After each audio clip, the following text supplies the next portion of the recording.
And I'm the new PR student representative for the Africana Studies Department under direction of Dr. Teresa White.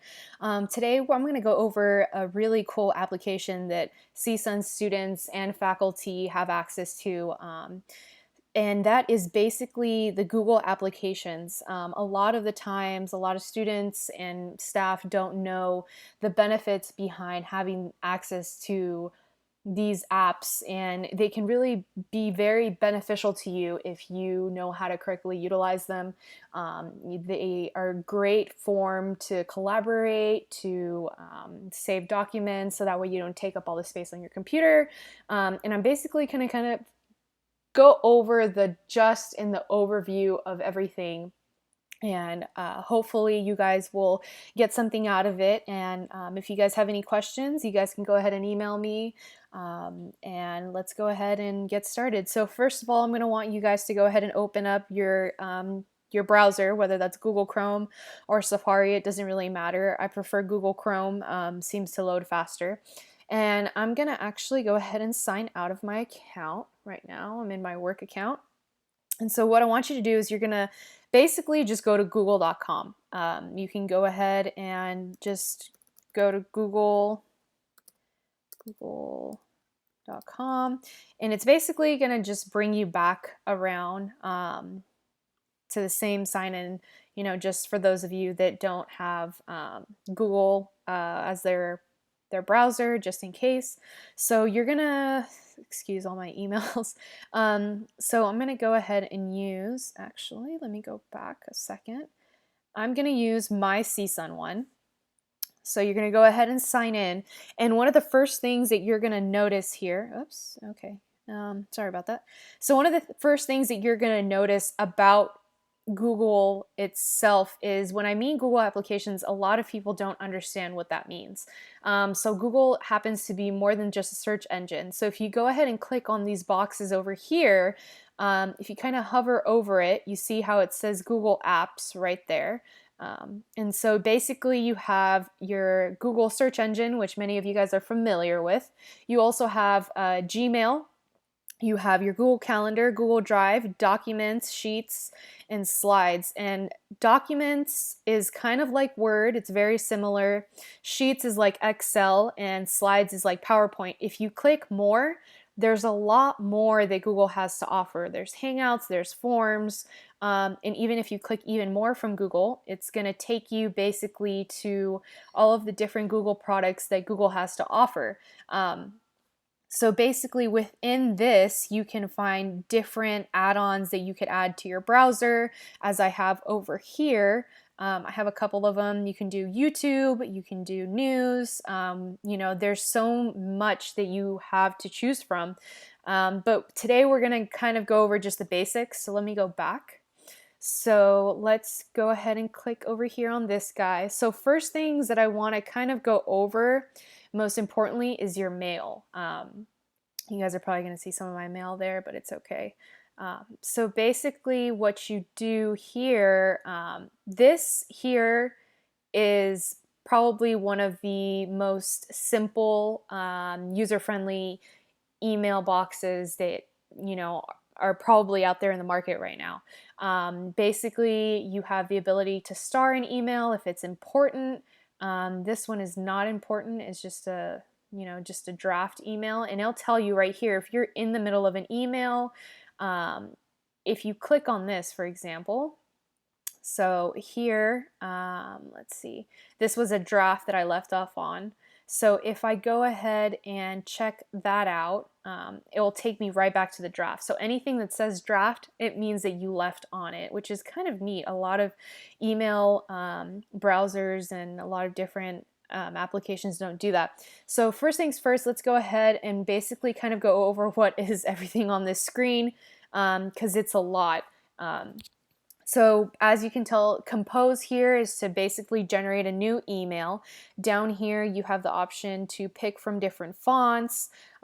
Basically you have the option, kind of the same options that you do in Word, just to format your email. You can insert files from the drive, which I'll go over later. You can also attach different files. You can even insert links. But for now, I'm gonna just actually discard of this. So I'm gonna close that off. So basically what you have here, if that's your compose, your inbox, your starred email. So that's any emails that I think that are important. I can go ahead and star it. It'll be landed and put right in there.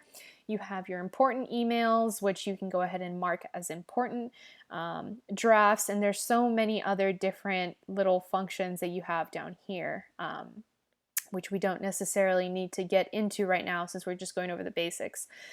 So one really neat thing about Google Gmail right here that you can see is I know maybe a lot of you may get tons of junk emails, so you can actually go ahead and just do maybe let's say you want to filter through junk email.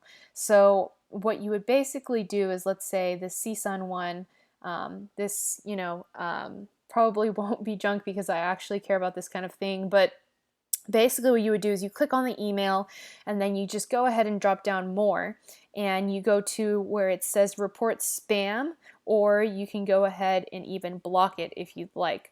That way it will filter through this email address. Anytime it sees this, it'll automatically mark it as spam. That's just in case you guys are getting some random emails from people that, or things, or newsletters or whatnot that you may not want. As far as this whole functionality goes with this entire email, it's pretty basic. You kind of just go in here, compose, you have your inbox, you have your started, what's important. You can even create categories in your emails. I, for example, have categories in my emails that I like to use. I have, my important, I have airmail, which is a completely different application, and I just kind of sort through my emails to make my life a little bit easier. That way, if I'm looking for something, I can basically just search it and I'll go ahead and pull it up from the folder.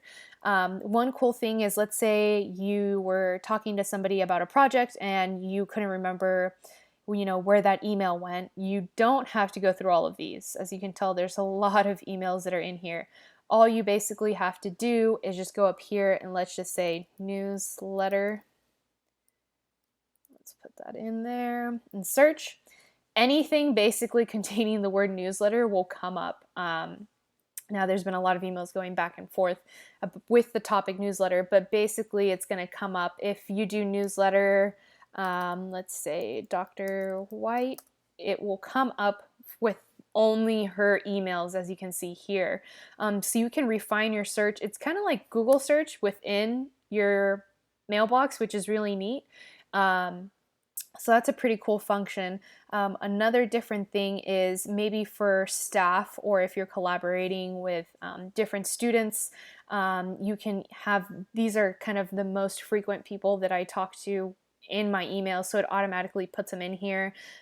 If you click on, one of these, let's see, if you click on one, you can automatically pop up a new message to that person, which is pretty neat. It's kind of just a little shortcut that Google has incorporated in there.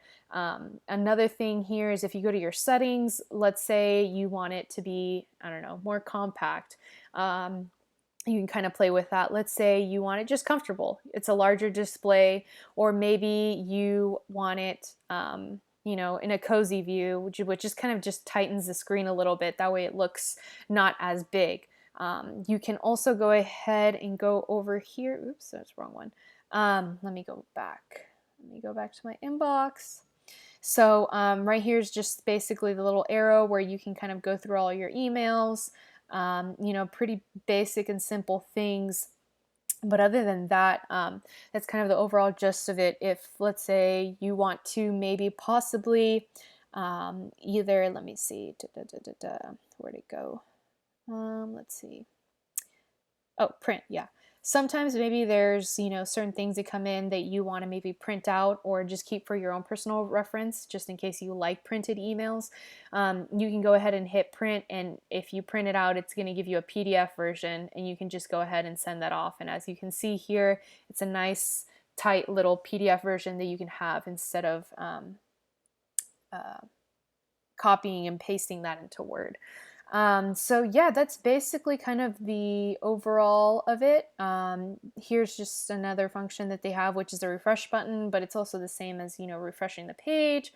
And that's basically kind of the overall about Google and their email application. And that's, the overview of this functionality with the email. It's pretty cool. It's awesome. Super clean. I really love it. Definitely something that you have to get used to. It's something you have to play around with a little bit. There's nothing that is major that requires a lot of tending to. Google does a really good job about keeping everything pretty organized. This search engine up here is pretty nice too, because it allows you to go through your emails and basically filter through things that you want to see and that you don't want to see. So that's pretty much it right there.